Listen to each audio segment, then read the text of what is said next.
Hello, this is Andy Lopez. Where are you? Where are you guys? Oh, there you are.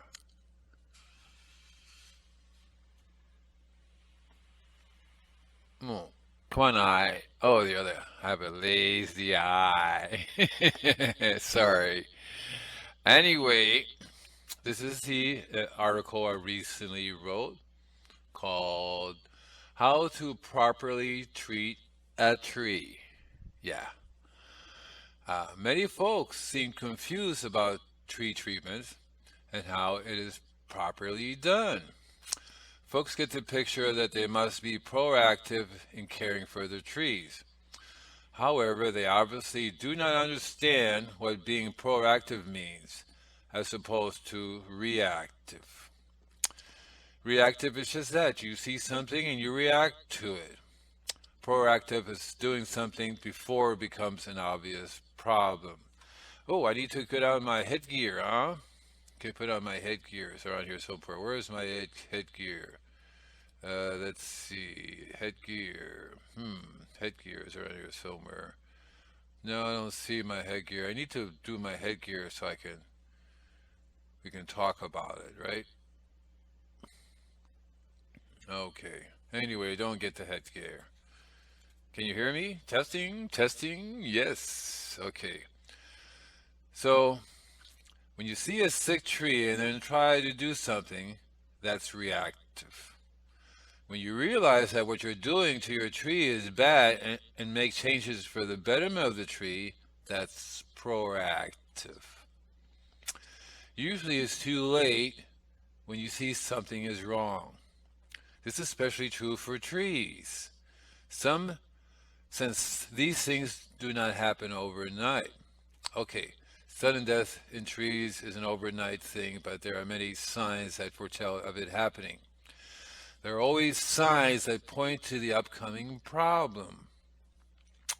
What, you are, what are some of the signs in trees that there is a problem? Well, first off is the weather and its environmental effects. Now, the first sign that changes need to be made in adjusting for this change.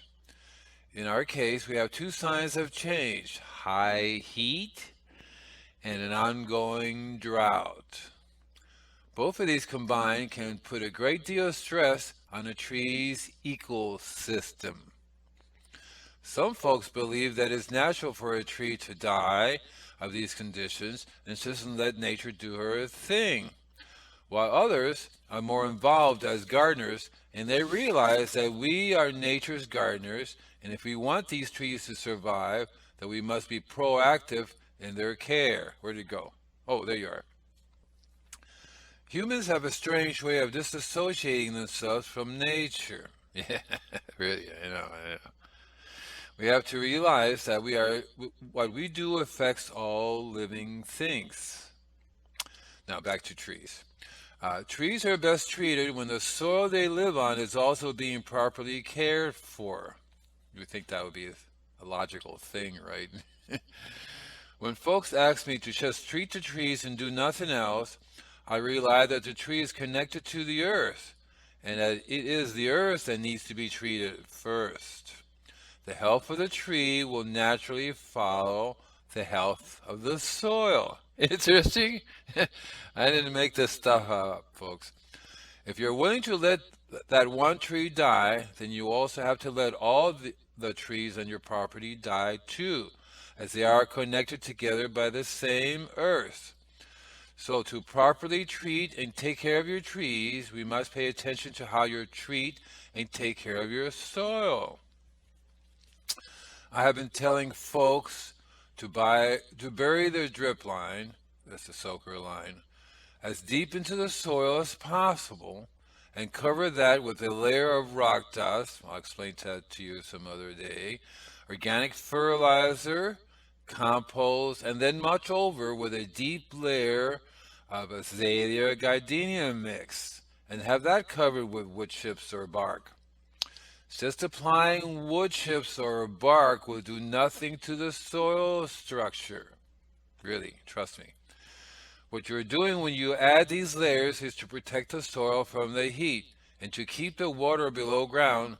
Keeping water below ground is essential to allowing trees and other plants the ability to survive the drought and high heat we are having. This is the time of year to apply these layers and to allow it to settle down during the winter time, as well as to absorb any rains that we may get. Basically, when treating a tree, you're doing two things. One, you are providing important nutrients and minerals to the tree as well as the water. This is the best done through foliar spraying, which get these nutrients, these important nutrients immediately into the tree. When you apply to the roots, some of which is available, most is not to the roots are working properly.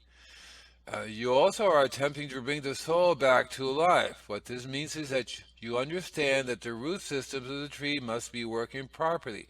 To do this, the soil must have the proper systems in place. This means proper amount of humus, microbial life, nutrient sources, and aeration and circulation. Whew. Okay. The pH of the soil is also important, as certain microbes only live within a certain pH range. That happens to be 6.5 to 6.8. The closer you are to this pH range, the more minerals are available to the plants, because the proper microbes are present which eat nutrients and malleable and convert them to assimilated nutrients. The microbes eat the minerals, see, and the poo-poo of the minerals is the food for the plants. Yeah, get it? That is why I always recommend using a Salar Gardenia mix. This will help bring the pH of our soil, 7.2, 7.4 here in California, down to a more natural pH or even lower. 6.8 is the magic pH number, by the way. Yeah. You must take into account the whole property and not just the small part. When working on the finger, a doctor must look not only at the hand, but the whole body and treat the whole body accordingly, which will then help the hand. See? The saying, "You are what you eat," holds true for trees and plants, and the earth as well. Feeding the earth with junk only produces more junk. That's funny. It is this junk that will kill us all. It certainly will kill your trees. Avoid using chemical fertilizer, pesticides, and anything that will not return to the earth in its natural state. That should be an easy one to remember, right? Learn to use garden water filter to clean the city water of chemicals, which only hurt the soil and not help it. You know, they add all these types of chemicals to the soil to kill the bacteria. Well, no good for the soil. Just like we humans need clean water, the earth needs clean water too. Learn to catch the rain. I don't mean with your hands either. And recycle your food waste back to your garden. Learn to make compost and to use gray water. The coming years will test our strengths and skill as Earth's gardeners. Let us all be invisible gardeners. Thank you very much for listening to my show. This is Andy the EcoCat signing off for now. And now maybe for some music. I don't know, I want music. Let's play. Oh, wait. Okay, stuck. Oh dear. Okay, stuck again. Be back. Okay. Anyway, bye. See you later. Oh, some music. I need the music. Yeah.